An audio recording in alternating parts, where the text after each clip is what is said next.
what I like to talk about and what I have very little competition in terms of talking about is the content of the psychedelic experience, which is very difficult to English or to bring into any other language, and which is not predictable or is confounding of the expectations of students of mystical experience.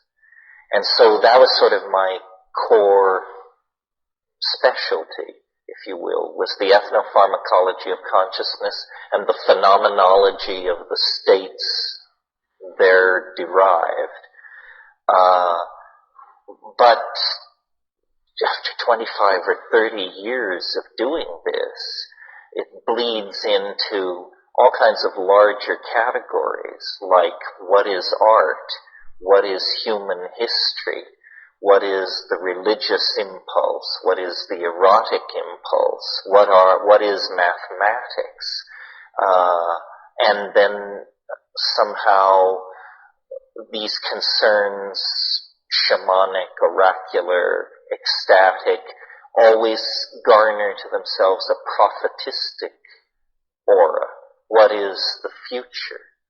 And can it be known? And is it mundane? Or is it transcendental? And on what scale? And on what schedule? So all of these things are interesting to me. My personal history, if it matters, I grew up in a very middle-class family in a very small town on the western slopes of Colorado, which is about as white bread culture as you can possibly achieve. It was a very stable environment to be brought up in. It was the 50s. It was all, tube furniture and bad television. And, but the ground I happened to be fortunate enough to walk around on, had clamshells 150 million years old scattered through it, dinosaur bones, extinct fishes. And as a kid, I was a loner, and I spent a lot of time in these dry arroyos and washes where these fossils and stuff could be found. And then people informed me of the age of these things. And I can remember when I found out that 1,000,000 years is 1,000 years, 1,000 times. It was like I got it. I mean, it was the largest thing I could get at that stage of my conceptualizing reality. But then suddenly the reality of the size and scale of nature snapped into focus for me. And I've been thinking about this recently because one of the things you'll find out about me if we get to know each other is I have a skeptical and cranky side, and I'm forever puzzled by why people believe some of the seeming to me dumb things that they choose to believe. And I spend a lot of time thinking about what is a dumb thing to believe, and how do you judge in a shrilly competing ideological marketplace the various claims, counterclaims, nostrums, ideologies, therapies, insights, revelations that are being peddled. And so my intellectual development, if you want to put it like that, was sort of scientific, in the sense that it was always about looking at phenomena, testing it, trying to define its limits. The strange thing that happened to me, because I guess I eventually became involved with psychedelics, was this method of testing, demanding proof, never taking anything for granted. Normally what that does is it deflates reality. flattens it. It makes it industrial and existential and post-romantic and horrifying. But in my case, it didn't, because psychedelics are actually a kind of miraculous reality that can stand the test of objective examination. I mean, in other words, there's nothing woo-woo about it. It has to do with perturbing states of brain chemistry and standing back and observing the effects they're wrought thereby. And it's extremely dependable. And from a medical point of view, it's extremely safe and non-invasive. I mean, one of the paradoxes of pharmacology is that the substances which most dramatically affect the mind do so at tiny doses and with very little sequela. This is extraordinary. I mean, it's almost as though the mind in this case is a phenomenon very different from the body, where, to achieve major effects in the body, often massively invasive procedures or large doses of invasive chemicals have to be used. Someone once said to me, referring to LSD, that if you wanted a picture at the molecular level of the power of LSD, imagine an ant that can rip the Empire State Building apart in 30 minutes. One ant. In terms of the scales and the sizes of what's going on, that's a reasonable analogy to the power of LSD. So I explored all kinds of fringe areas when I was a kid, magic and telepathy and Ouija boards and various invocations, some of which interrupted my career as an altar boy. Couldn't have it both ways, it turned out. And one by one, these things fell, in the same way that as you go through life, you close the door on Santa Claus and the Easter Bunny and so forth and so on as you move along toward adulthood.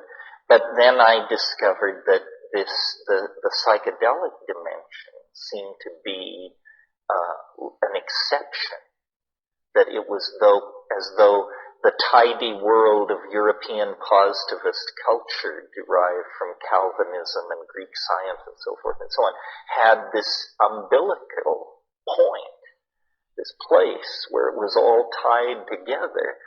And if you untied it completely deflated and you were left staring into something analogous to William James' description of an infant's world. You were left staring into a blooming, buzzing confusion. Well, what is that? What are the implications of that? It wasn't a confusion chaotic enough to be simply mind dissipated into thermodynamic noise. I think a lot of people who have never taken psychedelics have the idea that it's thermodynamic noise, that it's just the brain isn't working right, it's firing randomly, and then some portion of it is trying desperately to lay gestalts of meaning onto this random firing, and so you get this kind of surreal careening from one supposed illusionary perception to another. Anybody who's taken psychedelics knows this is not a very apt or cogent description, but actually these things reveal scenarios, modalities, hierophanies of emotional and poetic power that are very emotionally moving, and sometimes leave in their wake powerful ideas as powerful as any of the ideas that have moved and shaped civilization. So my motivation in talking about these things is that I do not say that this is the only path out of the mundane coil of blind casuistry and entropic degradation. I don't say it's the only path out. It's the only path I found. And I checked some of the other major players, but checking doesn't mean I exhausted them. And perhaps yoga can deliver this. Perhaps Mahayanist metaphysics can deliver these things. Perhaps I was impatient or lumpen or simply not intelligent enough. But the good news about psychedelics is that they are incredibly democratic. Even the clueless can be swept along if the dose is sufficient.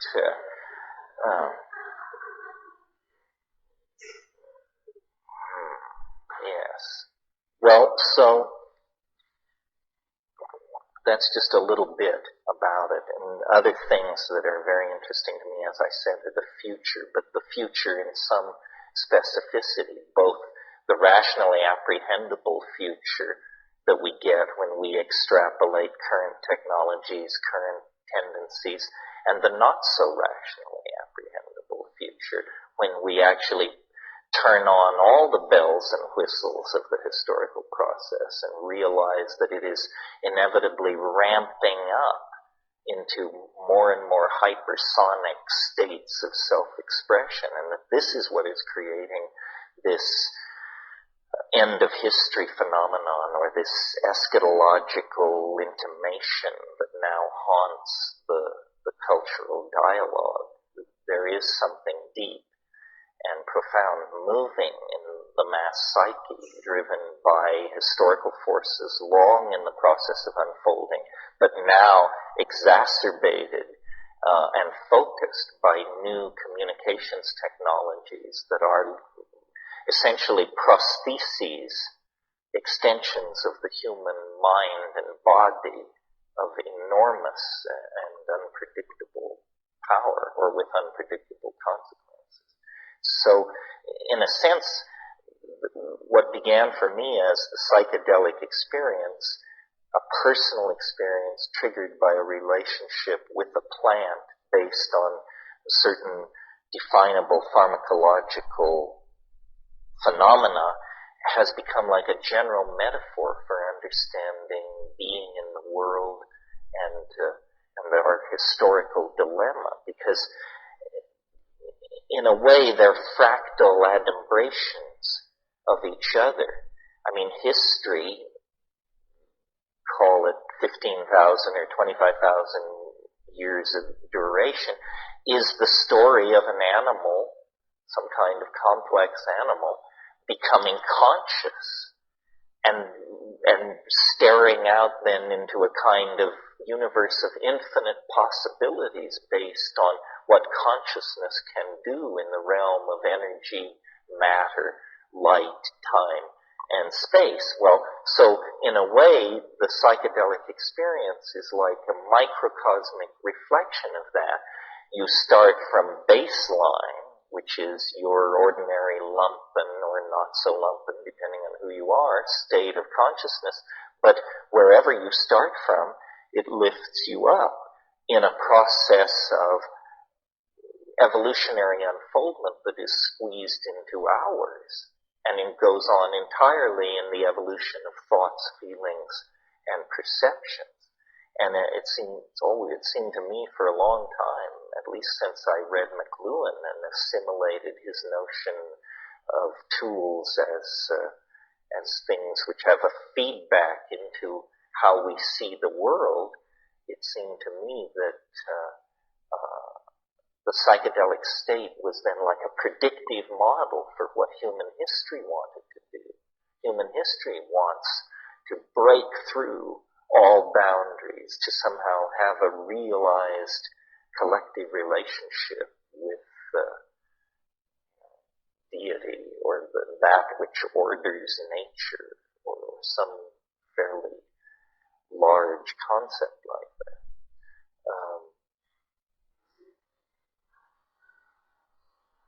The implications, it's all in the implications. It has to do with how much intelligence you bring to it at the beginning. if there's no mind behind the retinal screen, then it's just pyrotechnics, mental pyrotechnics. But it's how much we can make of the phenomenon that makes it so rich. Well, you mentioned the gratuitous grace. This is based on a famous comment by Aldous Huxley. He was asked at one point, what is the psychedelic experience? And he said it's a gratuitous grace. And then he explained it is neither necessary for salvation nor sufficient for salvation. But it certainly makes it easier. It's like an aid. It's a cul-de-sac. I mean, we can't suppose that it's necessary for salvation because too many people have gone from birth to the grave without it. But one has attained a very fortunate incarnation, I think, to be in a culture, in a place, in a time when psychedelic knowledge is available. And it's a kind of paradox that in our own time, meaning in the last 100 years, all this information has arrived in our laps as the hubristic enterprise of white man anthropology carried back all these medicine kits and mojo bags and sacred plants and so forth and grew them in university botanical gardens and kept the stuff in locked drawers. It was like a Trojan horse brought inside the city walls of Calvin's Troy. And, now the genie is out of the bottle.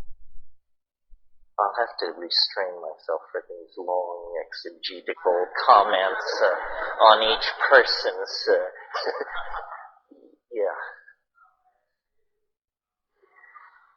Yeah, I'm interested in all of this too, the rising paranoia and what it means and how to come to terms with what I call the balkanization of epistemology, the fact that the world isn't, large groups of people no longer demand that the world even makes sense. They're operating on synthetic ontologies that have risen above the concept of mere sense. But, there's a whiff of fascism about that has to be fully deconstructed before we want to sign up. Yeah. Well, I have answers for all three of your questions, but it would take a while to unfold it. But as far as this last question is concerned, the official answer is because it came with the conquest. That the Stropharia cubensis, the Psilocybe cubensis, only prefers the dung of Bos indicus cattle. So it was so associated with the cultural genocide brought by the Spanish conquerors. And this is the same reason given why in Mexico, though there are, in the Mexican situation it's a little different. You actually have an indigenous population of native mushrooms, but you also have the San Isidro, the cubensis, but it's considered inferior when it isn't by any chemical index. So I think it's a deep association to the conquest is the only thing I can figure. The other thing may be, and this is that I gave you the official answer, then here's an answer based on my own experience. Though I know that some people combine harmine with psilocybin, when I have done it, it has scared the socks off me. It seems an unfriendly combination for me. Now, the way I did it was I took half a dose of ayahuasca and half a dose of mushrooms. Do not do this. If you must combine these two compounds, I think the way you want to do it is take a fairly substantial dose of an MAO inhibitor, either Pergamon harmala seeds or the Banisteriopsis, and a very light amount of mushrooms. But the 50-50 combination was one of the longest evenings I've ever spent. And if I seem not to be going to answer your other two questions in the course of the weekend, remind me, because, I'm keen to get to both of those. Yeah. Community and connection. Yeah, it's important for all of you to notice everyone who's here, because our agenda has triumphed so completely culturally that we can't tell ourselves from the rest of the population as we could in the 60s. So it's only at moments like this when we emerge out of the darkness and show ourselves to each other. And I will sail on to the next New Age watering hole or institute or whatever. But you should all realize that probably whatever you're looking for, someone in this room could help you out if you could but figure out exactly who it is and what it is you're looking for. Yeah. It's interesting that you mentioned the Kundalini thing, because those of you who've read my book, True Hallucinations, know that my brother and I got into something that was triggered by psychedelics and started out as a psychedelic trip, but then developed into either an episode of schizophrenia or a revelation, or it depended on who was voting. And this can happen. These things are, the path goes further than most sojourners wish to travel, I think. I mean, the power is immense, and once you find the way, it isn't a matter of it can be overwhelming. Someone once said the yogin and the schizophrenic are divers in the same ocean, but one of them has learned how to use scuba equipment, and the other is simply drowning. So the reason for the emphasis on shamanism and on other techniques is you will need techniques if you go into the deep water. And they can make your life very simple and save you from unnecessary suffering. Not all suffering is necessary. Maybe no suffering is necessary. Yeah, one of the things that I'm keen to talk to you about is, there are various models of the psychedelic experience, that it's the Jungian unconscious, that it's the ancestor world, that it's this or that. The one that I'm most struck by is it's the world of the Platonic ideals. It's a world very closely related to mathematics. And in a way, the shaman is a hyper-mathematician, not in that he proposes theorems and solves them, but that he perceives hyperdimensionally.